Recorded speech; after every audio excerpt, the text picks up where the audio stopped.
Hello everyone, good morning. কেমন আছো তোমরা বন্ধুরা? আমরা তো বেশ ভালোই আছি। তোমরা যে যেখানে আছো সুস্থ থেকো, ভালো থেকো, ঈশ্বরের কৃপায় এই কামনাই করি।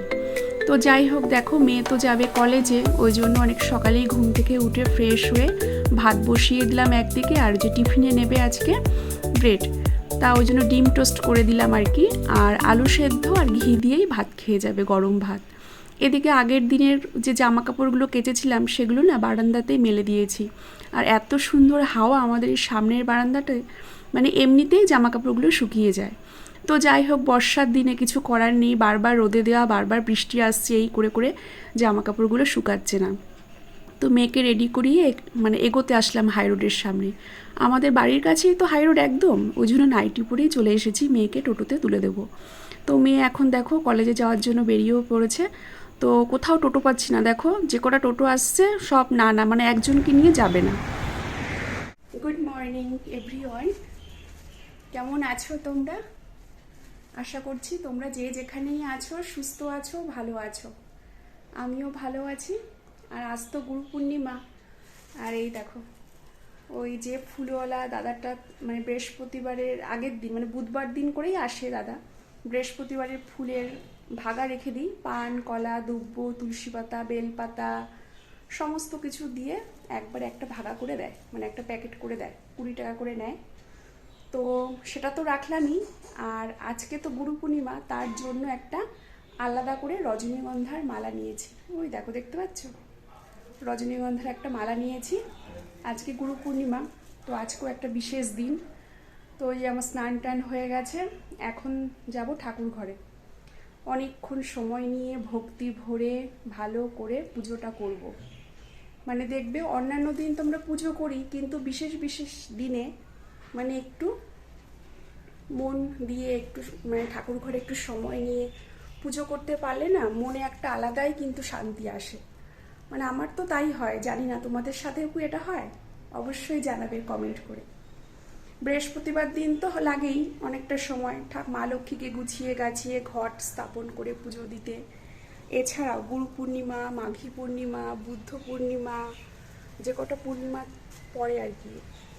আর এছাড়াও তো বলে না বাঙালির 12 মাসে 13 পার্বণ। তো যাই হোক, সব কিছু মিলিয়েই কিন্তু আমার পুজোটা দিতে ভীষণ ভালো লাগে, মানে একটা মনে আলাদাই শান্তি কাজ করে। তো চলো, এই যে ফুলটা নিয়ে নিয়েছি, ঠাকুর ঘরে রাখবো। আর মেয়ে তো কোন সকালে কলেজে চলেই গেছে। আর তোমাদের ইন্ট্রোটা দিতে একটু দেরি হলো, ঠিক আছে। সমস্ত কাজ আমার কমপ্লিট, শুধু রান্নাটা বাকি। আজকে না রাতের বেলাতে দেখো আবার কেমন যেন মেঘ মেঘ করছে। এই একটু একটু রোদ উঠছে, আবার এই মেঘ করছে, আবার বৃষ্টিও পড়ছে, ঝিরিঝিরি বৃষ্টি হলো। এই যে রাস্তা উঠোন সব ভিজে গেছে। তো মেয়ে তো কলেজ গেল, ওই জন্য ইন্ট্রোটা দিতে তোমাদের একটু দেরি হলো। আর ভাবলাম কি, অফ ক্যামেরাতে আগে কাজগুলো সেরে নিই, তারপরে ক্যামেরার সামনে আসবো। আর যেটা বলছিলাম, রাত্রিবেলায় আজকে মানে ছোট দেওর আর ছোট জায়ের তো বিবাহবার্ষিক গেছে, তোমাদের বলেছিলাম বোধ হয় 3-4 দিন আগে ওদের বিবাহবার্ষিক গেছিলো। কিন্তু বিবাহবার্ষিকের যে খাওয়া দাওয়ার ব্যাপারটা থাকতে একটা ছোটোখাটো ঘরোয়া অনুষ্ঠান থাকে, সেটা ওরা আজকে করবে, ঠিক আছে। এমনি কিছুই না, নর্মালি মানে আমরা ঘরের লোক যে কজন আছি সব জায়েরা মিলে, তো রাত্রে ওখানেই খেতে বলেছে, ছোট জায়ের ঘরেই আজকে খাবো রাত্রে, নেমন্তন্ন। তো আজকে দুপুরবেলা মানে শুধু একবেলার মতনই রান্না করব। আর ভাত তো সকালে আমার হয়েই গেছে, মেয়ে কলেজে গেল, দেখতেই পেলে খেয়ে গেল। ও যেদিনকে কলেজ থাকে ভাতটা আমার একটু সকাল সকালই হয়ে যায়, কেননা ভাত তোকে না খাইয়ে না দুমুঠো আমি ঠিক শান্তি পাই না, মানে বাড়ির থেকে বের হতে দিতে পারি না।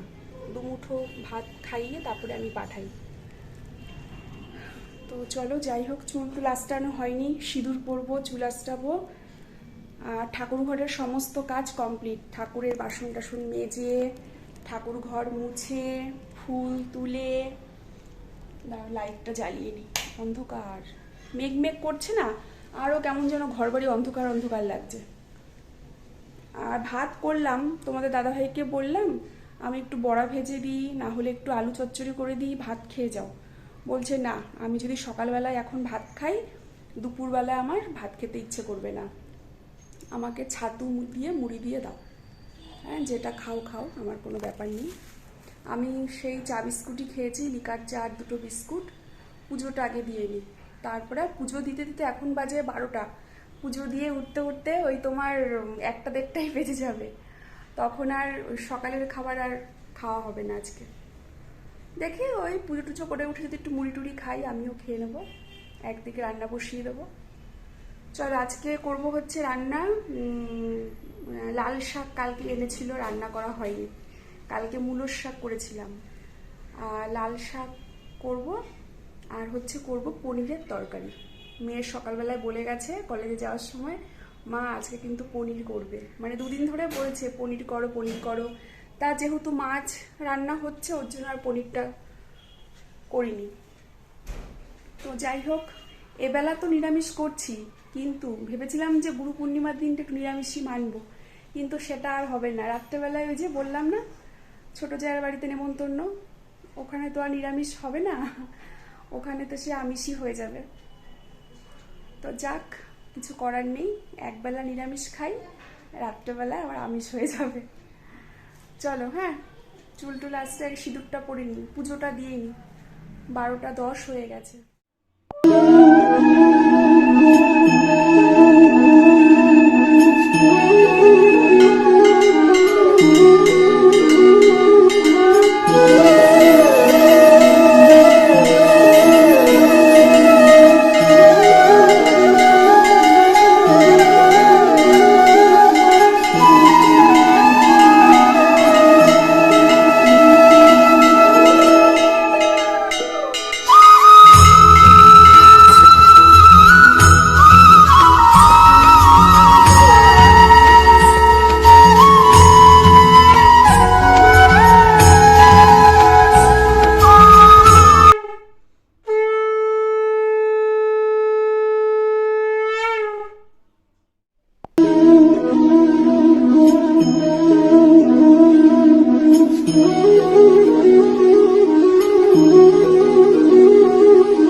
বাজে ঘড়িতে 9টা 10।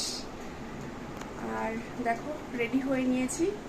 ওই বললাম না, আজকে যাব ছোট জায়ের বাড়িতে নেমন্তন্ন আছে, মানে ওর ঘরেই খাওয়া দাওয়া হবে আজকে।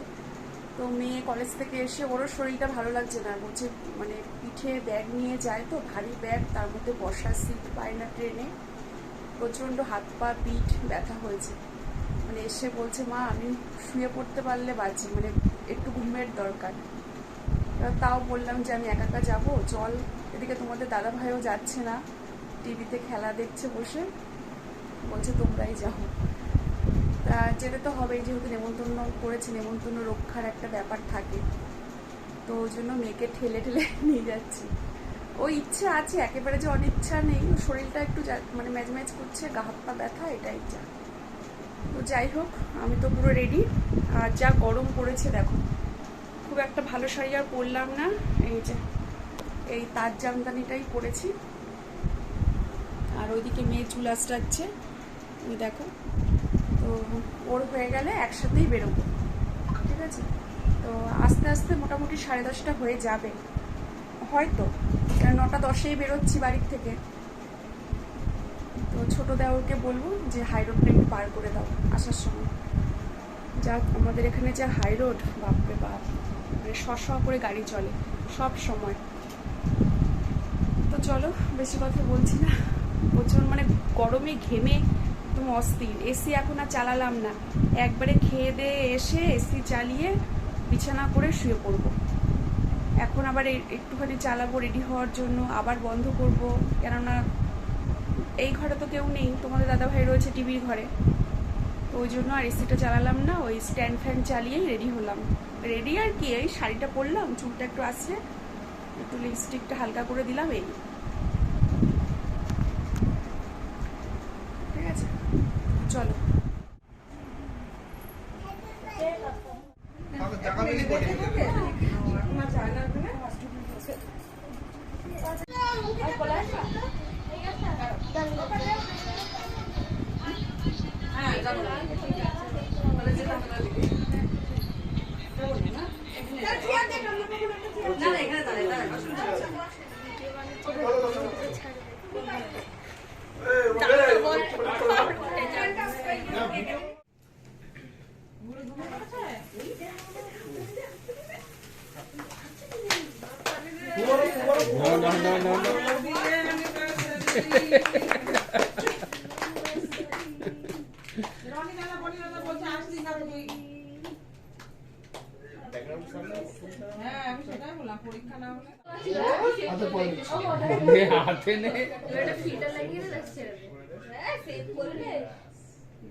No.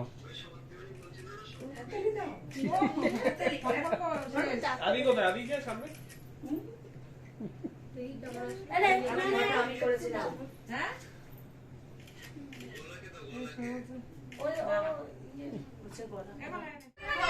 কি মালা? না না আরে নে তুই কি